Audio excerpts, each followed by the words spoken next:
Olá, meus amigos, tudo bem com vocês? Aqui é o professor Pedro Lenza. Na aula de hoje, nós vamos tratar sobre o controle difuso de constitucionalidade. Na verdade, é a parte introdutória sobre o controle difuso, e esse estudo ele exige tanto o conhecimento de uma noção tradicional do controle difuso, como perspectivas, e eu até diria, uma nova realidade de um novo controle difuso, a partir da perspectiva de mutação constitucional do artigo 52, inciso 10, no precedente envolvendo o amianto. Então, eu tenho que passar pela parte clássica, pelo tradicional, para depois a gente entender o que está sendo transformado na Suprema Corte, porque dependendo da banca eles ainda estão apegados à parte tradicional. Tudo bem? Então vamos lá. Quando a gente fala em controle judicial, nós estamos falando da regra geral do controle jurisdicional misto. A gente viu os momentos do controle em aulas anteriores. Falamos do controle prévio preventivo e do controle posterior ou repressivo. Na aula passada, eu trouxe as exceções ao controle jurisdicional. Vimos o estudo de controle exercido pelo Legislativo, pelo Executivo, e estudamos a nova perspectiva dos órgãos administrativos de controle, especialmente a superação da súmula 394 em relação ao Tribunal de Contas. Nesta aula eu inicio o estudo da regra do controle judicial ou jurisdicional, da experiência brasileira, no sentido de que a realização de controle é feita não por um órgão externo, não por um órgão político externo, um outro órgão distinto dos poderes, mas por um dos poderes, que é o Poder Judiciário. Por isso a gente fala que o sistema de controle no Brasil, ele é um sistema jurisdicional misto. Jurisdicional porque exercido pelo Poder Judiciário, e misto porque exercido tanto pelo chamado sistema difuso como pelo sistema concentrado. Aí a doutrina, diante desta realidade, faz uma distinção importante. Ela distingue, ou cria um critério de distinção, um critério subjetivo, estabelece dois sistemas de controle, o sistema difuso e o sistema concentrado, e traz um critério formal, que é o chamado sistema de controle pela via incidental, também chamada de exceção ou defesa, e eu vou fazer uma crítica logo à frente para esta nomenclatura, e o sistema pela via principal, em abstrato, ou sistema direto. Esta é a divisão clássica que a doutrina faz. Vou começar a explicar qual que é a diferença entre sistema difuso e sistema concentrado.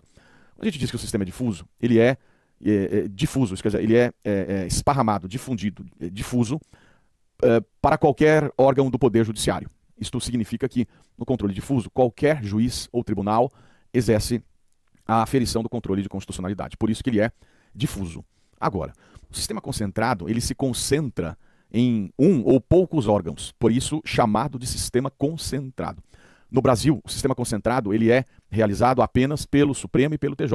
Você pode afirmar com tranquilidade nessas provas de verdadeiro ou falso. O sistema concentrado no Brasil, ele é de controle, né? Ele se concentra, controle abstrato, né?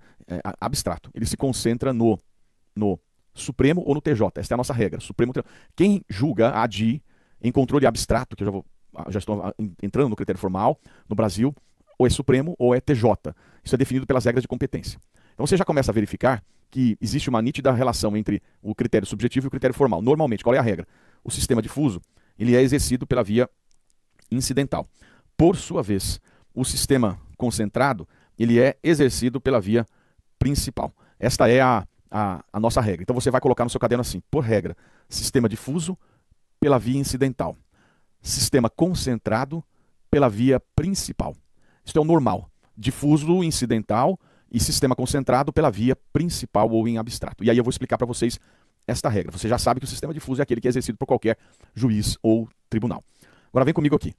O difuso, ele se dá por regra pela via incidental, porque no controle difuso, qualquer juiz analisa a inconstitucionalidade de uma lei não como questão principal, mas como questão incidental. Controle difuso, qualquer juiz analisa a questão de inconstitucionalidade não como questão principal, mas como questão incidental. Incidental. A gente poderia usar como questão prejudicial. Incidental. Prejudicial. Como premissa lógica do pedido principal. Então, repito. Incidental, questão prejudicial, premissa lógica do pedido principal. Então veja, vamos entender isso. Controle difuso pela via incidental. Isto significa que o juiz julga o pedido e a questão de inconstitucionalidade é a causa de pedir. É a questão que é prejudicial ao julgamento do mérito do pedido. Vamos dar um exemplo fácil. As pessoas estão aí com muita ansiedade para o exame de ordem, resolvem desistir dessa luta e preferem impetrar o mandado de segurança questionando a exigência do exame de ordem. porque o exame de ordem é uma exigência trazida pelo Estatuto da Advocacia. Fundamento, impetro mandado de segurança. Pedido é poder advogar sem passar pelo exame de ordem, e a causa de pedir, a questão prejudicial, é a inconstitucionalidade do artigo do Estatuto da Advocacia que exige o exame de ordem para poder advogar. Fundamento, artigo 5º, inciso 13, é livre o exercício de qualquer trabalho, ofício ou profissão. Não pode, o que se sustenta na peça, não poderia então haver uma exigência de um exame de ordem. Existem muitas carreiras que não têm exame de proficiência, e aí esse é o fundamento. Então você está discutindo, num caso concreto, no caso do Zé que se formou, que está se formando na faculdade, no ano tal, ou a matrícula tal, etc, etc, você está definindo o caso concreto e está discutindo a questão como uma questão incidental. Não é o pedido principal, é a causa de pedir, é a questão prejudicial, é uma premissa lógica do pedido principal, uma premissa lógica do pedido principal. Por isso é que se diz que esta declaração de inconstitucionalidade no controle difuso, ela se dá de maneira ou de forma incidental, ou incidenter tantum, incidental. E por isso que eu falei a regra. Veja, difuso pela via incidental, difuso pela via incidenter tantum. Esta é a lógica do controle difuso. Eu já trago, né, uma realidade e nem procure tentar isso, porque você não vai ter sucesso. Há uma orientação muito firme do Supremo ao ler o 5º, inciso 13, no sentido de que o exame, o próprio 5º, inciso 13, ele é uma norma de eficácia contida e que, portanto, permite uma restrição, uma constrição.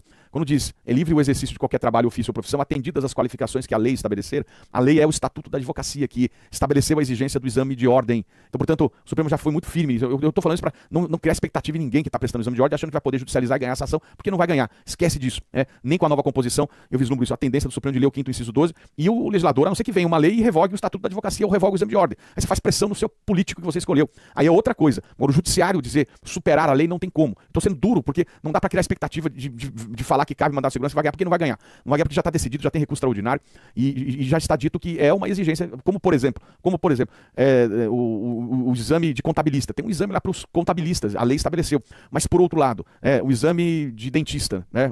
Eu me lembro de ir à formatura do meu irmão, dentista, ele pegou o diploma e aí falei, agora eu sou dentista, cadê o exame? Não tem, né? CREA, será que pode criar a lei, criar o exame? Não acho que o CREA não tem. Na turma que é CREA engenharia, né? O CREA, ó a CREA. Não tem, pode criar. E você que está no meio da faculdade, que está cursando a faculdade sem ter a exigência do exame de proficiência, você tem uma mera expectativa de direito, você não tem direito adquirido. Então, portanto, se vier uma lei no meio do caminho, você tem que passar por ela. Perceberam? Professor, isso é ruim. Eu até acho, e me desculpem aí a franqueza, que o exame de ordem, ele valoriza a advocacia. Valoriza a advocacia. E eu não estou discutindo a maneira que ele é feito, vai poder discutir um monte de coisa, mas você criar uma exigência, você valoriza. Eu até chamo um concurso público da advocacia, porque não é público, mas não é cargo público, mas você está valorizando a carreira. Mas tem muita coisa para se discutir sobre o exame de ordem, não é nesse momento aqui que a gente vai discutir isso. Mas vamos em frente aqui. Você já entendeu o que é controle difuso incidental. Agora vamos falar do controle concentrado principal. Quando você propõe uma ação diretamente do Supremo ou no TJ. Então, uma ADI, por exemplo, para discutir o Estatuto da Advocacia. Esse seria ADI. ADI, controle concentrado no Supremo principal. Você propõe a ADI para discutir a lei, o artigo da lei que exigiu o Estatuto da Advocacia, o exame de ordem. Estão percebendo a diferença? Não é o Zé que se forma na faculdade, RE, caso concreto. Não, é a lei em tese. A diferença do controle concentrado principal é que se dá a discussão da constitucionalidade como o pedido, não é a causa de pedir. Aqui é o pedido, por isso que se diz que aqui a declaração se dá de modo principal. Até se lá a gente falou incidental ou incidenter tantum, aqui é principal ou principaliter. Então vocês estão vendo a diferença. Eu não, nem você, os legitimados do 103 propõem a ADI genérica no Supremo para discutir em tese o artigo do Estatuto da Advocacia que exige o exame de ordem. Então, no controle, veja aqui a tabela, concentrado principal, o que a gente tem é a análise em tese, em abstrato da legislação. Análise em tese, em abstrato da legislação. A gente poderia dizer que esta análise, ela se dá em tese e em abstrato, e ela é marcada por generalidade, por impessoalidade, por abstração. Não é o caso do Zé que você está discutindo, é a lei em tese. E por isso que você cria um modelo de legitimados que não são aqueles que têm o direito subjetivo direto, necessariamente. Você cria um modelo de participação da AGU, uma importância de participação da PGR, a possibilidade de amicus curiae para pluralizar o debate, de audiências públicas. Você tem mecanismos de pluralização que a gente vai estudar em controle concentrado. Mas você percebe a diferença nítida entre um sistema e outro, entre um critério e outro de constitucionalidade. Então, acho que com isso a gente consegue fazer uma distinção entre o controle o controle difuso de um lado e o controle concentrado do outro lado. Eu já vi em prova, então você anotou, né, a regra foi a seguinte, vamos voltar aqui para a regra. Ó. Controle difuso pela via incidental e controle concentrado pela via principal. Então você já anotou esta regrinha. Mas é possível você pensar um controle que é concentrado e incidental. Eu vou dar um exemplo para você. Aí você falou a regra. Qual é a regra? Difuso, incidental, concentrado, principal, ou em abstrato. Mas aqui eu vou dar um exemplo para você de um controle que ele é concentrado e incidental. Querem perceber esse controle? Ele é concentrado e incidental. Concentrado, ele é concentrado no Supremo. E incidental, a análise se dá como questão prejudicial. Por exemplo, a impetração de um mandado de segurança originário no Supremo para discutir uma questão específica, um direito subjetivo, público subjetivo de um parlamentar a um procedimento legislativo, para declarar inconstitucional uma regra, uma legislação específica. Então isto é o controle concentrado, porque se concentra no Supremo, e incidental. As ações originárias que envolvem direitos subjetivos se concentram no Supremo, porque são ações originárias, concentrado no Supremo, mas a análise pode se dar numa questão concreta e de modo incidental. Então você tem este exemplo que a doutrina traz de concentrado e incidental no Brasil. Agora, difuso, abstrato, não há no direito brasileiro este exemplo. A doutrina traz aqui, Barbosa Moreira até coloca no livro, um exemplo na Itália, na Alemanha, de controle que seria difuso e também abstrato. No Brasil, você não tem este exemplo, tá? De exceção a outra regra. Mas ficamos com a regra e com esta exceção. A regra, difuso, incidental, concentrado, principal. Exemplo de exceção, e só se encontra aqui na doutrina, concentrado incidental, mandado de segurança originário, habeas corpus originário em tribunais superiores.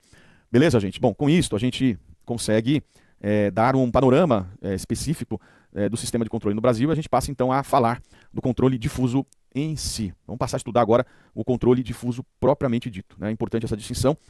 Espero que você tenha entendido a distinção do controle difuso para o controle concentrado. A gente vai ter a aula do controle difuso e vamos ter as aulas do controle concentrado, porque o controle concentrado vai envolver as ações de controle concentrado. Então isso tudo vai ser estudado ao longo do curso, na playlist da assinatura ilimitada aqui do GRAM. Amigos, vamos lá então agora falar do controle difuso. O controle difuso, a gente viu nas aulas do histórico do controle, o surgimento do controle difuso na Constituição de 1891 por influência do modelo norte-americano. O precedente Marbury versus Madison. Esse foi o precedente que estimulou Rui Barbosa a trazer esta realidade para o direito brasileiro. Então a gente poderia trazer aqui o precedente Marbury versus Madison em 1803 e o que se estabeleceu ali pelo julgamento do juiz Marshall foi o seguinte: havendo conflito entre a aplicação de uma lei a um caso concreto e a Constituição, deve prevalecer a Constituição por ser hierarquicamente superior. Então esse é o ponto. Havendo conflito entre a aplicação de uma lei a um caso concreto e a Constituição, deve prevalecer a Constituição por ser hierarquicamente superior. Então aqui, a gente lê isso aqui e parece bastante fácil de se entender, bastante tranquilo. É que na época desse julgamento foi quando se construiu a teoria da nulidade, quando se construiu a noção de hierarquia e de supremacia da Constituição, especialmente em um país onde há um grande fortalecimento dos entes federativos. A autonomia estadual é muito grande por conta do próprio histórico que a gente viu lá em federação. Então, isso é o básico que se extraiu. Não foi tão simples, isso levou tempo para ser incorporado na realidade dos precedentes norte-americanos, tanto é que tivemos que ter precedentes seguintes para confirmar o Marbury versus Madison. Mas basicamente, eu já vi até em prova oral, uma prova oral de delegado de polícia, até não imaginava esse tipo de pergunta. O candidato preparado falou sobre isso que eu acabei de dizer, mas aí vem o examinador da banca e pergunta: doutor, mas o que foi o Marbury versus Madison? O senhor poderia me explicar o que foi o Marbury versus Madison? O senhor poderia me explicar melhor o que foi esta história, esse precedente? E o candidato não sabia. Então eu resolvo ir, a partir de então, nas aulas, também coloco no livro isso, contar um pouquinho da história do Marbury versus Madison. É isso que ele queria ouvir no oral. Mas, vamos lá. Eu não gosto desse tipo de pergunta, mas já caiu, eu vou falar para vocês. Vem comigo aqui. O que foi o caso em si? Bom, o então presidente dos Estados Unidos, John Adams, nomeou como juiz de paz, que é um cargo de juiz federal, William Marbury. Então, o ex-presidente nomeou o juiz de paz, William Marbury. Só que havia e há uma formalidade, que é a entrega de um documento chamado comissão. Você tomar posse, assumir, você precisa desse documento formal chamado, e esse documento não foi entregue, porque estava no finalzinho do mandato de John Adams, que perdeu a sua cadeira de presidente para um grande desafeto político, que era Thomas Jefferson, que nomeou como secretário de Estado James Madison. Então aqui você passa a perceber claramente o precedente, Marbury versus Madison. O que aconteceu? Havia, por ser um desafeto político e um cargo de importância e de repercussão de juiz federal, o novo presidente, ele determinou para o secretário de Estado para não entregar a comissão para o Marbury. E com isso ele não poderia tomar posse. Então o que o Marbury fez? Impetrou na Suprema Corte um writ of mandamus. E o fez com base na lei, que era a seção 13 do Judiciary Act de 1789, que estabelecia a competência originária da Suprema Corte dos Estados Unidos para julgar esta questão. Então estava previsto expressamente ali na legislação. Qual foi a tese alegada e que se transformou numa questão prejudicial, uma questão de ordem? A Constituição de 1787, anterior, portanto, não fixou a competência originária. Então você tinha um conflito. Qual era o conflito? E, na verdade, uma questão prejudicial. O que se deve ter como sendo a regra? A lei, o Judiciary Act, ou a Constituição que não fixa a competência originária? E, portanto, não conhecimento do writ of mandamus. Nesse sentido, gente, se estabeleceu a seguinte conclusão que você já notou. Havendo conflito entre a Constituição e a lei, aplica-se o que está na Constituição. Consagrou-se, portanto, a supremacia da Constituição e a teoria da nulidade, que, como disse, não foi tão simples e precisou ser revisitada, repensada em outros momentos, né, para reforçar a aplicação do precedente Marbury versus Madison.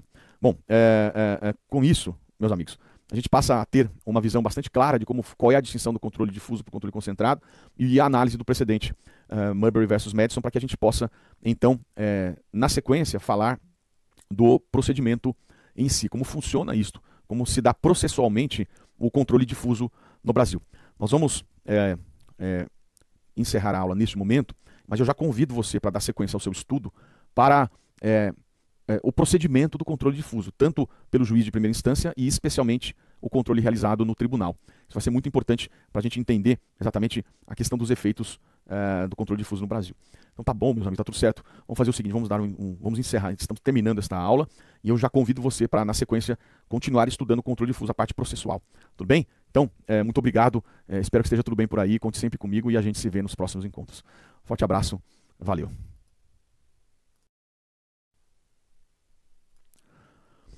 Amigos, vamos lá, galera que tá por aí, ó, todo mundo conectado, vamos continuar aqui. Eu vou fazer a minha marcação aqui dessa aula número 1, tá? Aula 1, ela foi a parte de teoria geral, terminamos no estudo sobre o histórico, aqui, ó, fim da aula 1, e com 25 minutos.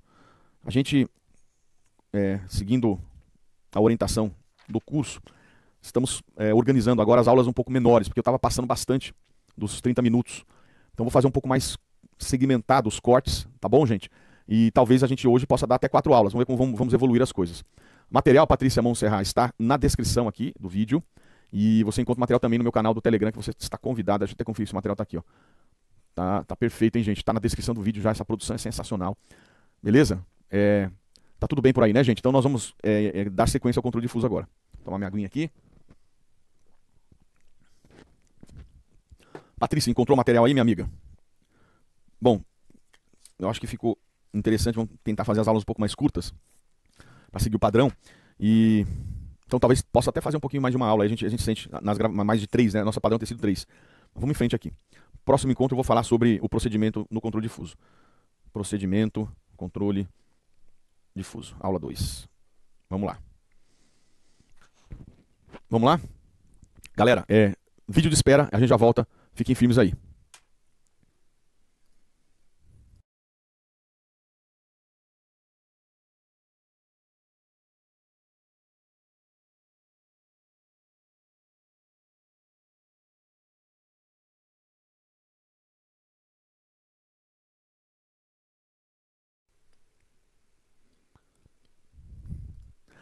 Olá, meus amigos, tudo bem com vocês? Como é que estão as coisas aí? Bom, na aula de hoje nós vamos dar sequência ao estudo do controle difuso e vamos tratar da parte processual do controle difuso. Na aula passada, a gente iniciou o estudo de teoria geral, fizemos a distinção do controle difuso para o controle concentrado e falamos do precedente Marbury versus Madison. Nessa aula, a gente vai falar da parte processual do controle difuso. Tudo bem? Tá tudo bem por aí, meus amigos? Vamos seguir então? Vamos lá. A gente viu na aula passada que a declaração de inconstitucionalidade no controle difuso, ela se dá de modo incidental ou incidente, tanto. A gente chamou isso de uma questão prejudicial, de uma questão incidental e de uma premissa lógica do pedido principal. E esta definição foi estabelecida no Código de Processo Civil de 73 e também no novo e atual Código de 2015. A gente vai ter que mostrar como era a regra no Código Buzaide-ano. Eu uso essa expressão para descrever o Código de 73, o código que levou o nome de Alfredo Buzaide-ano, e o Código de 2015, o atual Código em vigor.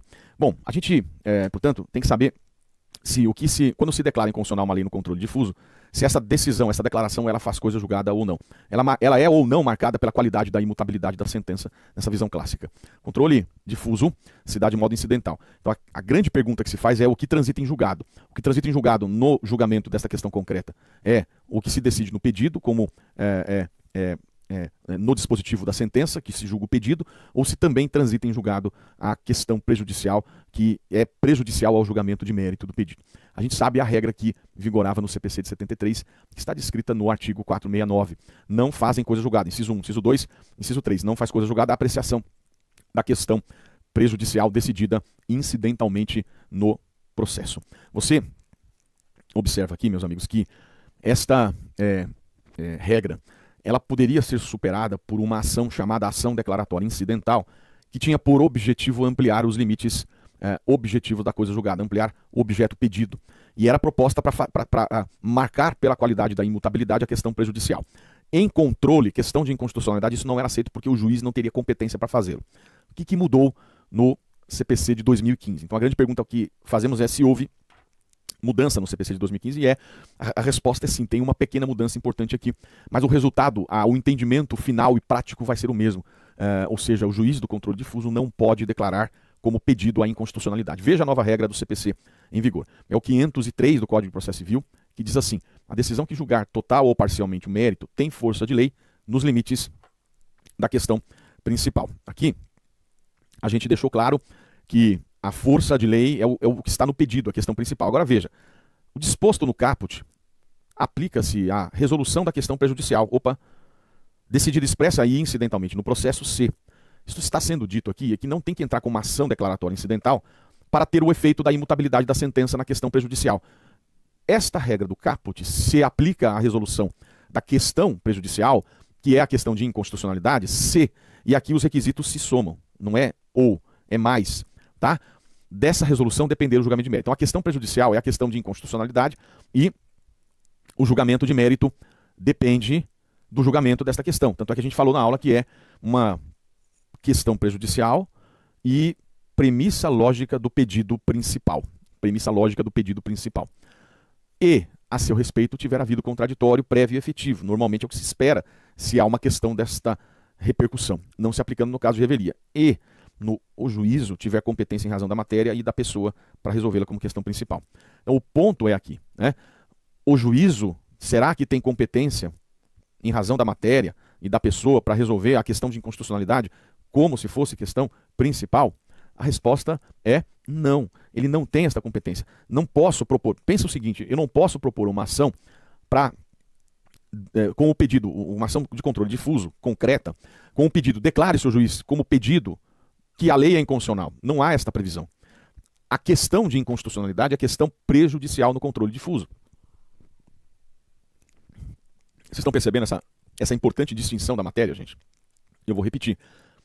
A questão de inconstitucionalidade é questão prejudicial no controle difuso. Ela não pode ser julgada como questão principal, porque o juiz do controle difuso não é competente em razão da matéria e não é competente em razão da pessoa. O controle como questão principal é o controle concentrado principal, que se concentra ou no Supremo ou no TJ. Ponto. Não dá para ampliar. Supremo ou TJ. Se o juiz do Foro Regional de Pinheiros, da comarca da capital de São Paulo, julgar como questão principal, ele vai estar usurpando a competência do Supremo Tribunal Federal. Portanto, continua tudo igual. A resolução da questão prejudicial, olha a regra do CPC revogado, não faz coisa julgada a apreciação da questão prejudicial decidida incidentalmente no processo. Foi mantida a conclusão do CPC de 73 no CPC de 2015. Maravilha. Bom, como é que funciona esta questão do controle difuso agora, depois que o juiz de primeira instância resolveu a questão? É possível que haja a interposição de um recurso de apelação para o tribunal ad quem? Um tribunal superior. O recurso de apelação ele é distribuído para um órgão fracionário, Então eu estou tratando do controle difuso no tribunal. Então é o caso do Zé, que não queria prestar o exame de ordem e que discute a lei incidentalmente. Veja, no controle difuso, o recurso de apelação é distribuído para um órgão fracionário do colegiado. O tribunal é composto por desembargadores. Esses desembargadores se agrupam em órgãos fracionários, que são as câmaras ou turmas. E existe também o plenário, o colegiado do tribunal. Mas o normal é que o julgamento ele se dê nos órgãos fracionários, até para otimizar o julgamento. Eu estou pensando, vamos pensar num tribunal grande como o Tribunal do Estado de São Paulo, o TJ de São Paulo, tem 360 desembargadores, quase 400 desembargadores. Você já imaginou ter que reunir os 400 para julgar os milhares de processos que chegam ao tribunal? O que eles fazem? Vão criar grupinhos, vão criar órgãos fracionários, vamos fracionar, e esses grupinhos têm competência de julgamento. Você vai ter o juiz relator, o revisor e o terceiro juiz, e as turmas são compostas normalmente por cinco julgadores, né? Havendo necessidade, você tem 5 julgadores. Mas normalmente o relator, o revisor e o terceiro juiz julgam a questão. Então como é que funciona no tribunal? A pergunta da prova agora é: como funciona o controle difuso no tribunal? Esse é o ponto do seu caderno, controle difuso no tribunal. Bom, distribuído o recurso de apelação para um órgão fracionário e tendo sido arguída a questão de inconstitucionalidade, a questão prejudicial, o relator, percebendo isto, ele, para o julgamento, suscita a questão de ordem e leva para o órgão fracionário. Órgão fracionário, vocês entendem que esta questão prejudicial, ela é justamente uma premissa que precisa ser resolvida para depois julgarmos o mérito ou não? São duas questões, a questão incidental é uma e o pedido é outro. É outro julgamento. Então, o que o relator fala? Turma, presta atenção, eu preciso resolver a questão prejudicial que ela foi arguída, ou isto não interfere no julgamento. O que vocês acham? Ele leva esta questão, ele não decide sozinho, ele suscita a questão e manda para o colegiado. Colegiado, vamos resolver. Isso é pautado para resolver esta questão. Vamos ver o que diz o Código de Processo Civil. Novo. Arguída em controle difuso a inconstitucionalidade de lei ou de ato normativo do poder público, o relator, após ouvir o Ministério Público e as partes, submeterá a questão à turma ou à Câmara a qual competir o conhecimento do processo. Perceberam o 948? Suscitou a questão de ordem, paralisa o julgamento, vamos levar para a turma. Turma, essa questão precisa ser resolvida. Vocês querem acolhê-la ou não? É questão prejudicial ou não? O mérito depende dela ou não? É questão prejudicial e premissa lógica do pedido principal ou não? Essa frase é boa. Questão prejudicial e premissa lógica do pedido principal ou não? E aí, meus amigos, quando isto for observado, o órgão fracionário vai decidir na forma do 949, incisos 1 e 2. Se a arguição for rejeitada, prosseguirá o julgamento. Perceberam? Não tem nada a ver, isso não é questão prejudicial, não precisamos enfrentar isso não. Vamos aplicar a lei e vamos seguir. Agora, se a arguição for acolhida, a questão será submetida ao plenário do tribunal ou ao seu órgão especial onde houver. Opa! O professor quer dizer então que quem julga a questão prejudicial de inconstitucionalidade não é o órgão fracionário? É isso que o senhor está dizendo? É isso que eu estou dizendo. Quem julga a questão de inconstitucionalidade não é o órgão fracionário. É o plenário ou o órgão especial aonde houver. Olha que legal. Olha que legal. Vocês estão gostando disso, gente? É muito interessante. Olha, deixa eu explicar. Distribuiu o recurso de apelação, distribuiu para o órgão fracionário, Câmara ou turma, juiz, relator, revisor, terceiro relator, diante da questão de ordem, suscita a questão, manda para o órgão fracionário. Turma, isso depende ou não para julgar o mérito? Não, aplica a lei e segue. Rejeita, segue o julgamento. Opa, sim, é uma questão importante, é uma questão prejudicial e premissa lógica do pedido principal, portanto, paralisa o julgamento. Só que o julgamento da questão são duas questões, a questão prejudicial e a questão principal. O julgamento da questão prejudicial não é feito pelo órgão fracionário. O julgamento da questão prejudicial de inconstitucionalidade é feito pelo órgão especial ou o plenário. Órgão especial ou plenário. Isto recebe um nome. Isso é chamado de cláusula de reserva de plenário, do artigo 97, que eu já vou falar sobre ela. Então, não pode o órgão fracionário julgar a inconstitucionalidade de uma lei sozinho. Não é atribuição do órgão fracionário fazer isso, é atribuição do plenário, cláusula de reserva de plenário. E aonde tiver órgão especial, o órgão especial faz as vezes do plenário. Por isto, veja o 949. Se a arguição for acolhida, a questão será submetida a julgamento não ao órgão fracionário, mas será submetida a julgamento ao plenário do tribunal ou ao seu órgão especial, aonde houver. Bom, eu já vou explicar mais sobre esse procedimento, mas veja que interessante aqui. Você tem um primeiro acórdão, que é aquele para discutir se existe questão prejudicial. Você tem um segundo acórdão, que é o julgamento do órgão do pleno ou do órgão especial para dizer se é inconstitucional a lei. Decidida essa questão, manda para o órgão fracionário. E aí o órgão fracionário julga o pedido, vinculado à declaração de inconstitucionalidade. Então aqui você tem um terceiro acórdão. Você está percebendo que são 3 acórdãos? Primeiro, tem questão ou não tem? Acórdão. Segundo, a lei é inconstitucional ou não? Plenário. Acórdão. Terceiro, pedido do Zé. Acolhe ou não? Acórdão. E aí muitos devem estar se perguntando, mas professor, como é uma questão de inconstitucionalidade, qual é o prazo para eu interpor o recurso extraordinário se são 3 acórdãos? Eu tenho que entrar contra cada um? E isto tem aqui uma previsão em súmula do Supremo, que é a súmula 513. Ela diz assim: a decisão que enseja a interposição de recurso ordinário ou extraordinário, que é o nosso caso aqui, está falando aqui em recurso ordinário, consente no extraordinário, não é a do plenário que resolve o incidente. Não é a do plenário. Não é a do plenário que resolve o incidente. Mas a do órgão, Câmara, grupo ou turma que completa o julgamento. Então vocês estão percebendo que a interposição do recurso extraordinário é contra o acórdão, o terceiro acórdão. E claro que se discute os outros 2 anteriores, especialmente a questão da inconstitucionalidade. Estão percebendo isso? Bom, meus amigos, vamos agora trazer uma regra processual que se criou diante de precedentes idênticos ou de teses resolvidas sobre aquela matéria. Você já imaginou que podem ser que surjam ações idênticas questionando o Estatuto da Advocacia e que o caso do Zé é o leading case, a gente usa essa expressão, o precedente, o leading case ou no qual se resolveu a questão? Por que eu tenho que fazer isso tudo de novo? O que é fazer? Suscita, para, manda, resolve, volta, julga, terceiro acórdão. Se, no caso do Zé, que está na mesma classe da Maria, a questão já foi resolvida. Então o que se criou processualmente que já era uma jurisprudência? Se já tiver precedente, a turma se vale do precedente e julga o pedido da Maria. Ela não tem que parar, suscitar, mandar, voltar, porque isso perde muito tempo. Por economia processual, olha o que diz o 949, parágrafo único. Vocês estão vendo que essa é uma aula que envolve muito processo civil. Os órgãos fracionários dos tribunais não submeterão ao plenário ou ao órgão especial, não tem que mandar, a arguição de inconstitucionalidade quando já houver pronunciamento destes ou do plenário do Supremo sobre a questão.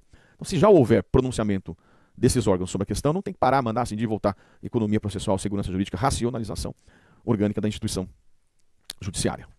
Tudo bem? Vocês estão entendendo aí, gente? Tá tudo tranquilo? Tudo tranquilo? É só questão de economia processual, tá? Mas vamos seguir aqui, vamos lá. Bom, meus amigos, eu quero falar então agora. Então nós estamos, para você se localizar dentro de controle difuso, teoria geral do controle difuso, controle difuso no tribunal, e vamos falar da cláusula de reserva de plenário. Você entendeu a lógica, você entendeu tudo. Suscitada a questão, o relator suscita, tem 2 questões para serem resolvidas aqui. Questão de inconstitucionalidade e pedido. Lavra acordo, acolhido, manda para o pleno resolve, ou órgão especial. Acórdão, decidido, volta para o órgão fracionário julgar o mérito. Terceiro acórdão. Perfeito? Bom, isso tem um nome. Isso se chama cláusula de reserva de plenário. E que foi introduzida para efeito de prova na Constituição de 34. Aonde é que está prevista a cláusula de reserva de plenário? Está prevista no artigo 97, que diz o seguinte: somente pelo voto da maioria absoluta de seus membros ou dos membros do respectivo órgão especial, poderão os tribunais declarar a inconstitucionalidade de lei ou de ato normativo do poder público. Somente pelo voto da maioria absoluta dos seus membros. Mas que membros, gente? Do plenário, de todos os seus membros. Ou dos membros do respectivo órgão especial. Poderão os tribunais declararem. Então, quando suscitou a questão, mandou, quem faz isso não é o órgão fracionário, é o pleno, ou aonde houver o órgão especial.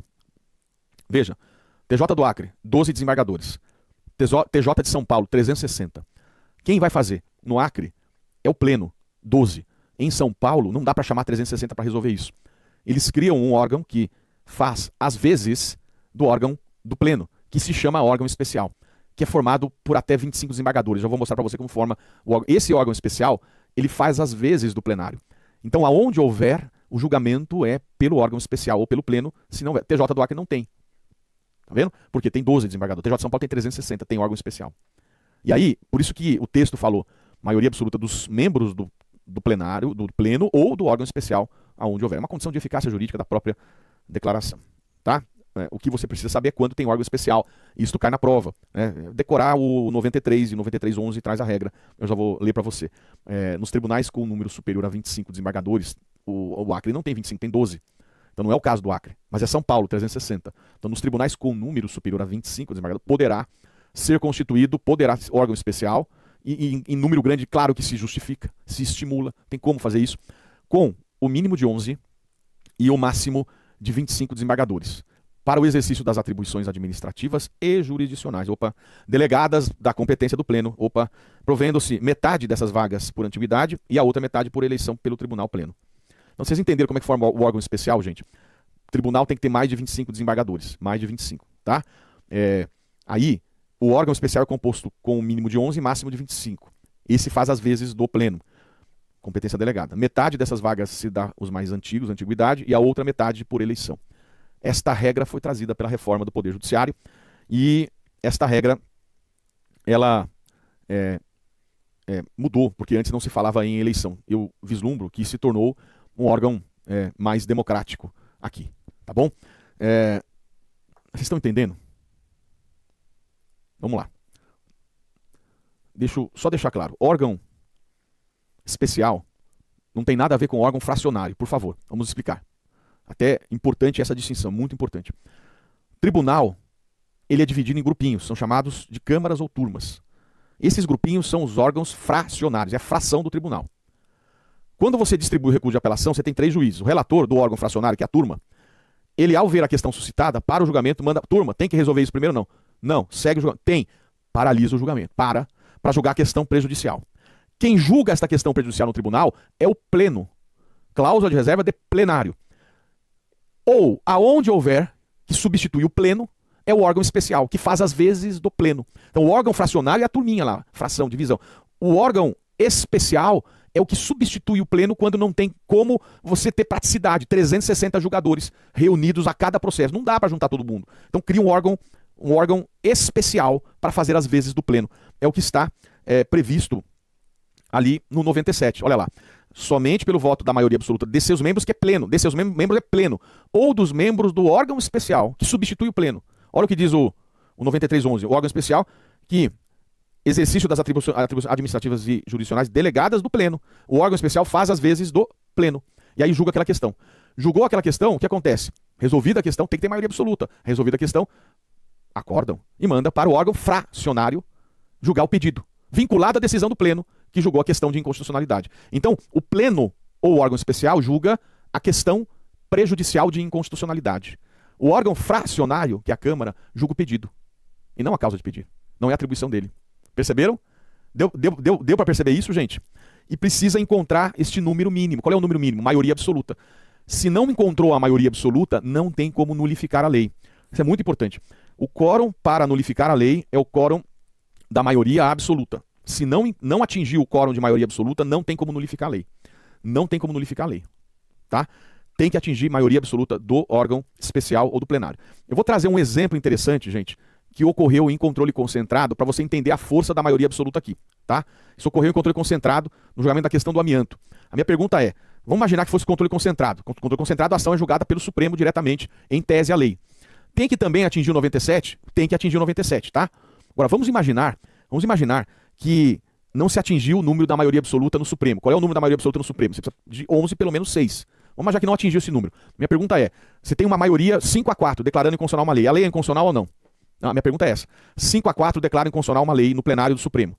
A lei foi declarada inconstitucional ou não? Vamos lá. Para declarar inconstitucional uma lei no tribunal, eu preciso preencher o artigo 97. O artigo 97 fala em maioria absoluta. Maioria absoluta de 11 são pelo menos 6. Se eu conseguir 5-4 declarando inconstitucional uma lei, eu não consegui 6. Portanto, a lei não é inconstitucional. Perceberam isso? A cláusula de reserva de plenário também se aplica ao controle abstrato, concentrado. E ela é tão poderosa que se não atingir aquele número, mesmo tendo maioria, não nulifica. Não nulifica. Então tem que atingir o número. Senão não nulifica. Porque o princípio da nulidade é um princípio que é extremamente drástico. Ao se declarar inconstitucional, você invalida a lei desde o início. Você invalida o trabalho de um legislativo que tem legitimidade democrática muito maior do que a dos julgadores. Vamos lá, vamos ver o acordo que está no material de vocês.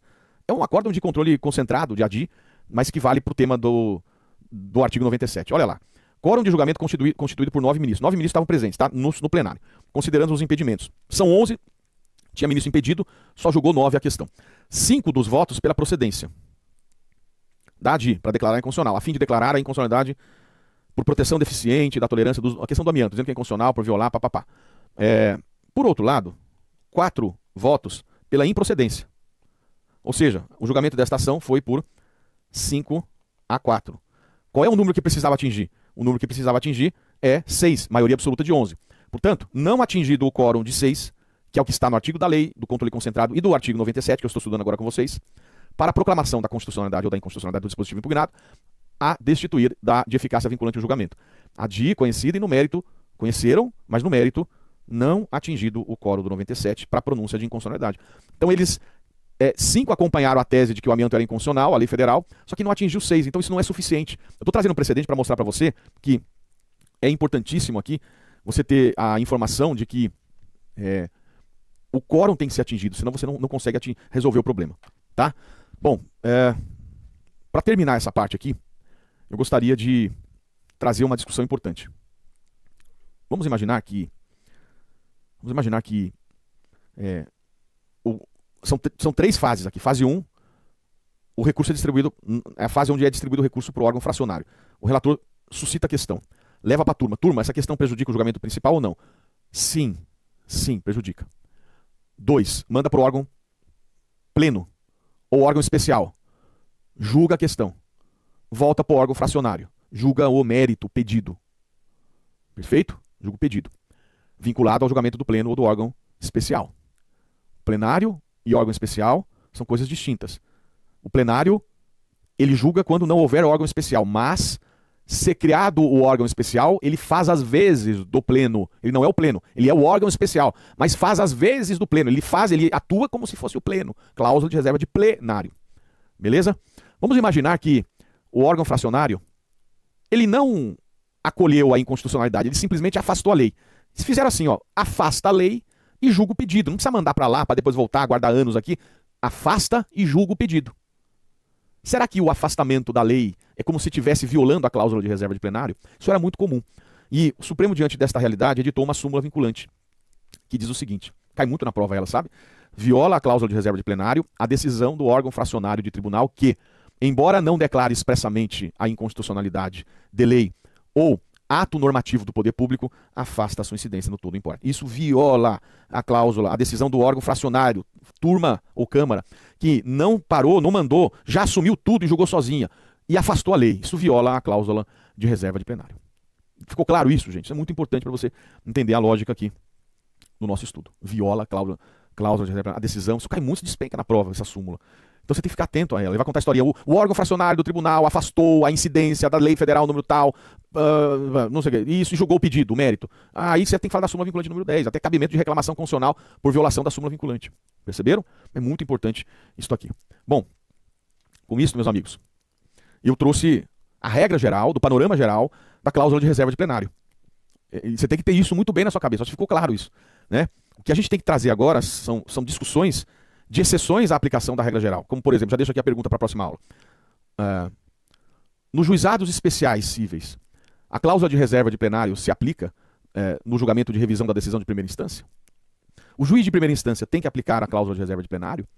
Quando o tribunal mantém a constitucionalidade de uma lei, deve ser observada a cláusula de reserva? Então tem muito questionamento importante que a gente precisa falar. Eu dei a regra geral da cláusula de reserva de plenário. Agora o que eu tenho que fazer? É concurso público, trazer exceções à regra geral. Então, meus amigos, eu convido vocês para a próxima aula para que a gente possa falar das exceções à cláusula de reserva de plenário, que cai na prova. É brincadeira, né? Produção. Bem, vamos dar intervalinho. Não, vamos terminar a aula. E aí a gente volta, você que está na playlist, para continuar. Continua porque o tema continua, né? No seu próximo encontro. Então, amigos, queria agradecer a sua atenção e convidar você para continuar estudando aqui com a gente. Muito obrigado. Até o próximo encontro. Forte abraço aí do professor Pedro Lenza. Valeu.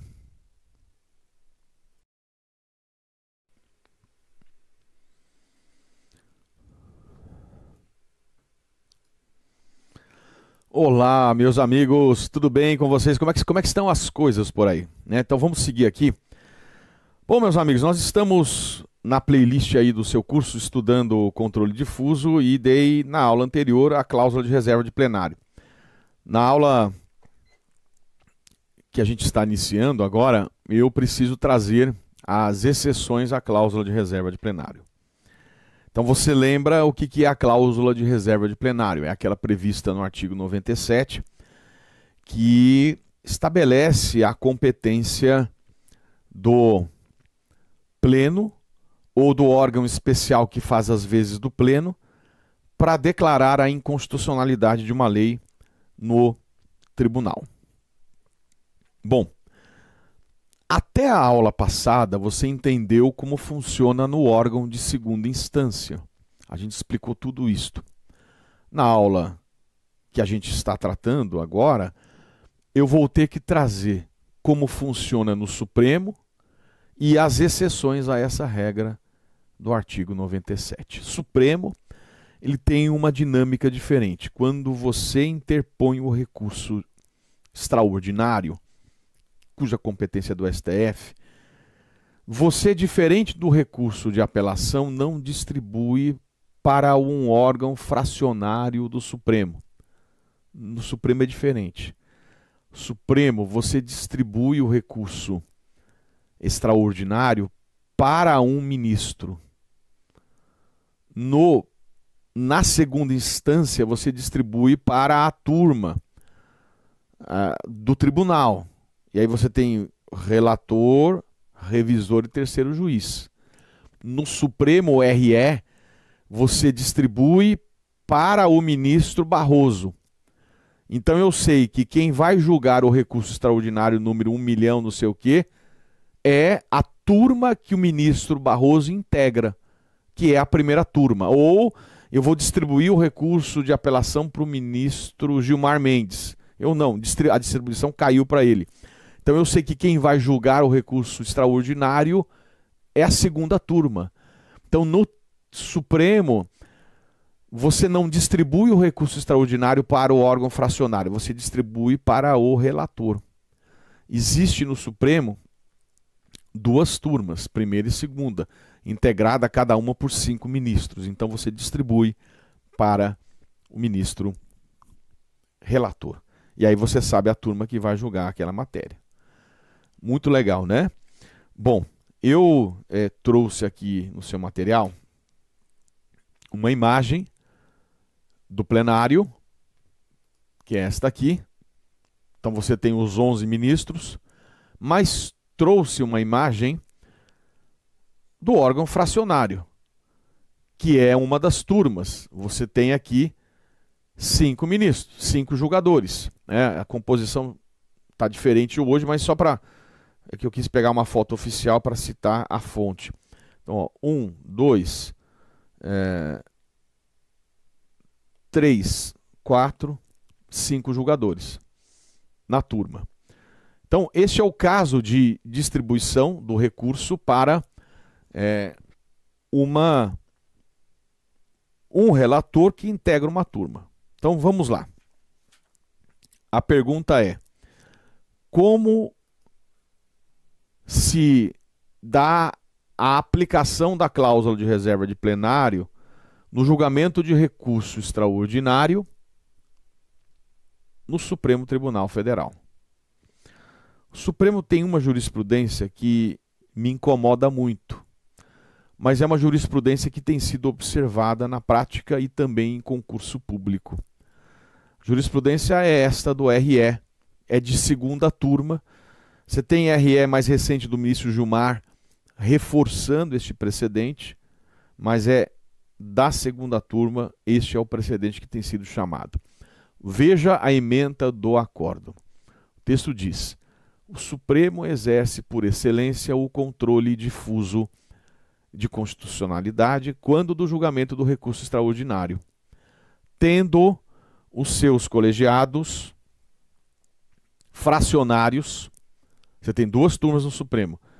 Competência regimental. É isso que me incomoda. Para fazê-lo sem ofensa ao artigo 97. Então, o que você tem aqui, meus amigos, é uma jurisprudência que, de acordo com o regimento interno, afasta o 97. Resumindo, no Supremo, não tem, conforme você viu na aula passada, que suscitar, mandar para o pleno, resolver a questão do pleno, voltar e julgar. Você não tem aquilo. No pleno, no Supremo, o órgão fracionário já faz as vezes do plenário. Então o Supremo é diferente da segunda instância. Eu não gosto disso, porque na minha visão isso aqui viola o artigo 97. Ah, professor, então a gente poderia fazer uma leitura diferente do artigo 97. De que maneira? eu poderia dizer, porque, veja, o artigo 97, ele estabelece que somente pelo quórum, deixa eu colocar aqui, ó, somente pelo voto da maioria absoluta de seus membros ou dos membros do respectivo órgão especial, poderão os tribunais declarar a inconstitucionalidade de lei ou de ato normativo do poder público.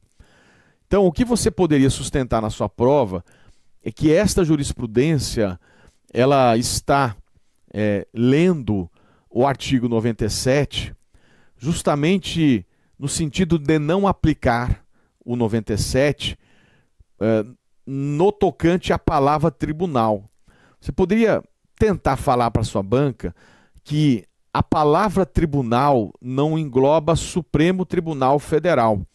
Tribunal está aqui no sentido, não no sentido que o Supremo assume na nossa Constituição. O Supremo assume o papel de um órgão de sobreposição. Tanto é que tem particularidades no julgamento do RE. Então você poderia forçar a barra dizendo que tribunal está sendo lido desta maneira aqui. Por isto é que, regimentalmente, eles disseram que não tem que suscitar, mandar, voltar, papapá. Tudo que a gente falou na aula passada. Eu não concordo.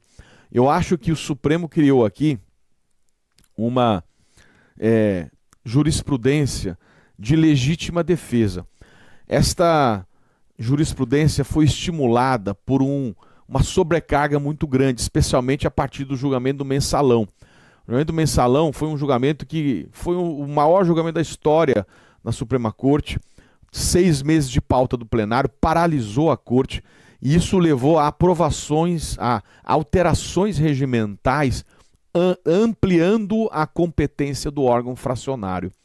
Isto levou desenvolvimento de jurisprudência para você aliviar o trabalho do plenário. O plenário se reúne 2 vezes por semana, quarta e quinta, das 2h30 da tarde até, sei lá, 5, 6 e pouco. Não dá para julgar tudo. Por isso que eu tenho feito críticas, mas não é o momento agora de eu criticar tanto a Suprema Corte, não a Suprema Corte em si, mas o procedimento em si. A lógica do nosso modelo. Está tudo errado, tem que mudar tudo isso aqui. Você acaba inchando, você acaba tornando o julgamento fracionado, você acaba criando ilhas de julgamento, 11 ilhas julgando sozinhas, muitas vezes dando decisões conflitantes, quando na verdade não é esse o papel de uma Suprema Corte. Não é para julgar 100 mil causas no ano. A Suprema Corte tem que julgar 100 causas no ano, causas de extrema repercussão.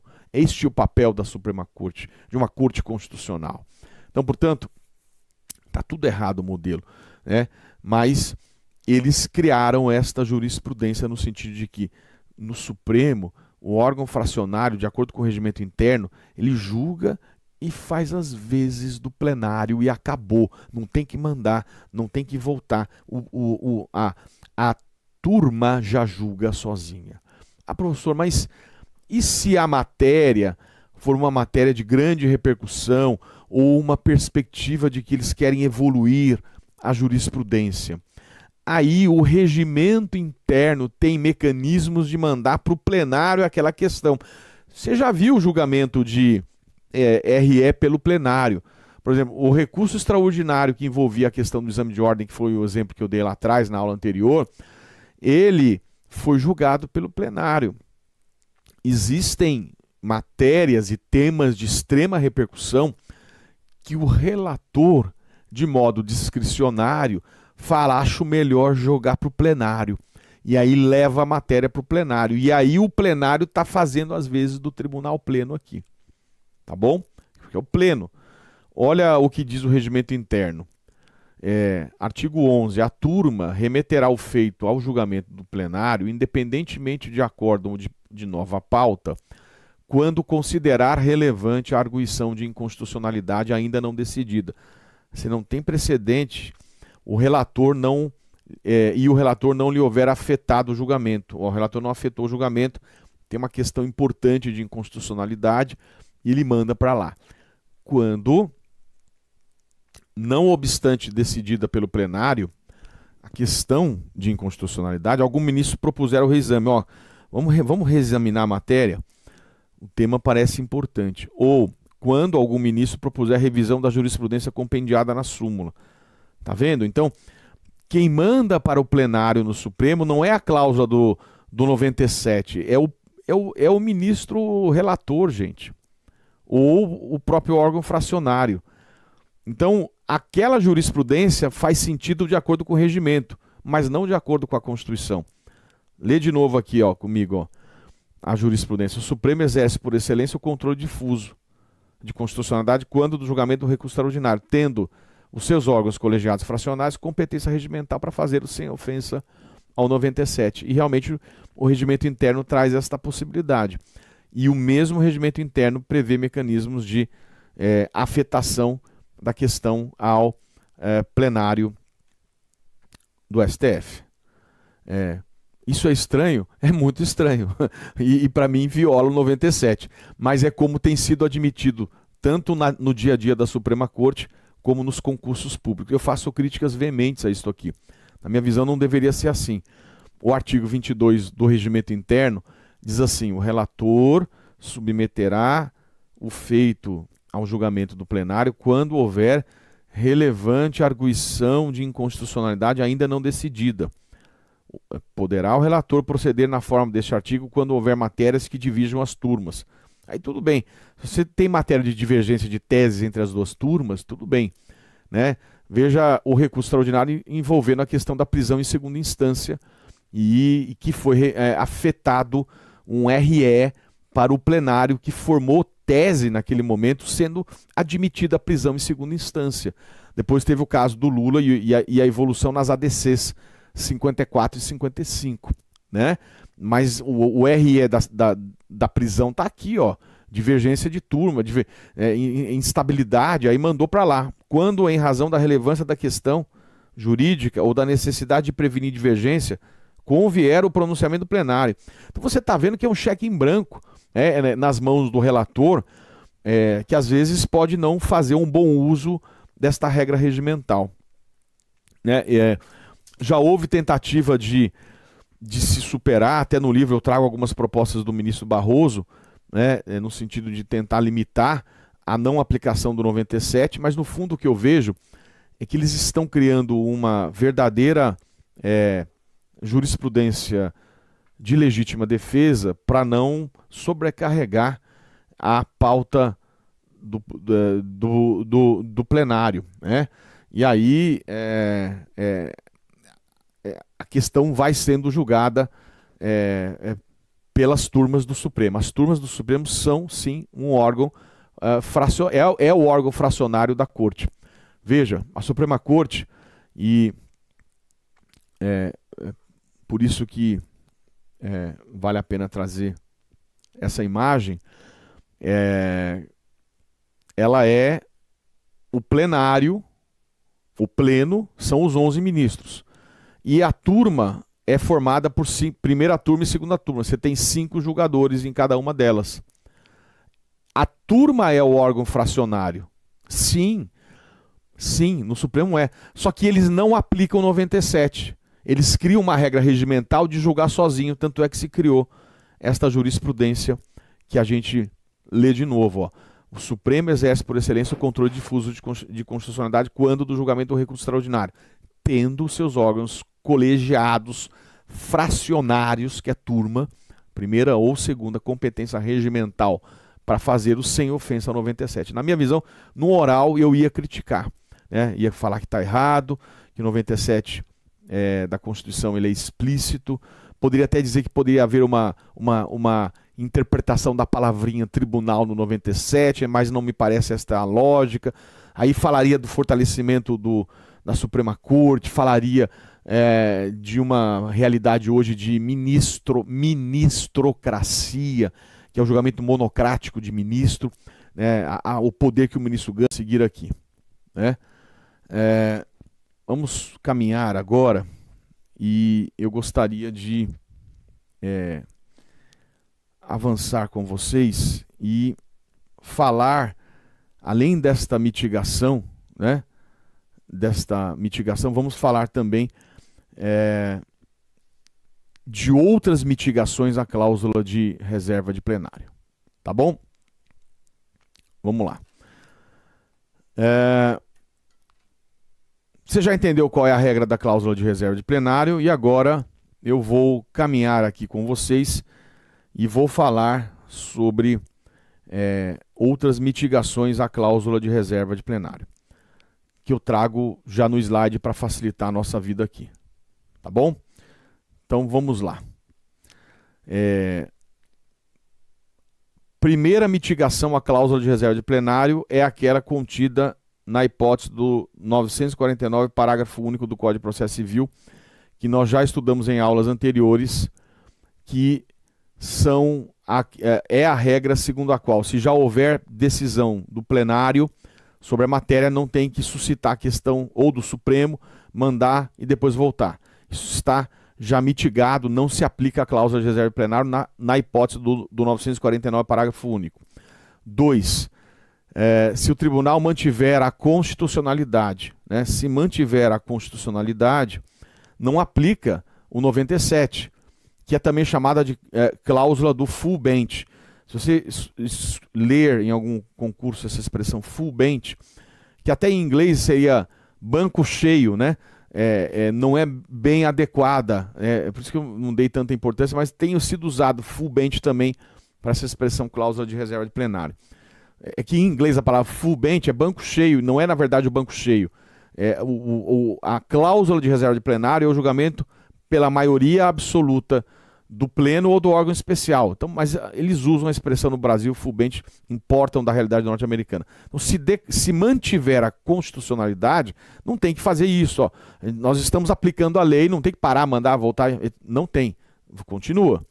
2. Nos casos de norma pré-constitucional. Norma pré-constitucional, o processo que se tem ali é o processo de recepção ou não recepção. A lei que não for recepcionada, ela será revogada por não recepção. Então, é questão de revogação e não de inconstitucionalidade. E o 97 fala para declarar a inconstitucionalidade. Então, não se aplica a cláusula de reserva de plenário no caso de norma pré-constitucional. Não se aplica, porque ali eu estou falando de recepção ou não recepção. Em aulas anteriores da nossa playlist, você vai estudar em Poder Constituinte, que se não for recebida, será revogada por não recepção. Maravilha. Quando o tribunal utilizar a técnica da interpretação conforme. Interpretação conforme é quando o tribunal ele não está nulificando, ele está dizendo qual é a interpretação para ser dada em relação àquele dispositivo. Né? Ele está dando um sentido interpretativo, então não aplica o 97. Não aplica o 97. Não é hipótese do 97, não é hipótese de cisão. Eles não estão nulificando a lei. O 97 é para declarar inconstitucional. Aqui eles estão dando uma interpretação melhor. E nos casos de medida cautelar não aplica também o artigo 97. Tudo bem, gente? Tá tudo certo. Essas são exceções que eu compilei da jurisprudência e esse slide é bastante valioso. É uma compilação de jurisprudência que afasta o 97. Ou seja, nessas hipóteses, a não observância do 97 não viola a regra constitucional. Não viola. Então ele não se aplica.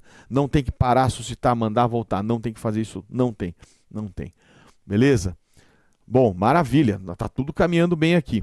O que a gente precisa falar agora são algumas outras regrinhas importantes. Primeira delas é o seguinte, eu gostaria de perguntar para você, a cláusula de reserva de plenário se aplica à turma recursal de juizados especiais? Nos juizados especiais, você tem que fazer isso, cita, para, volta, manda, ou seja, a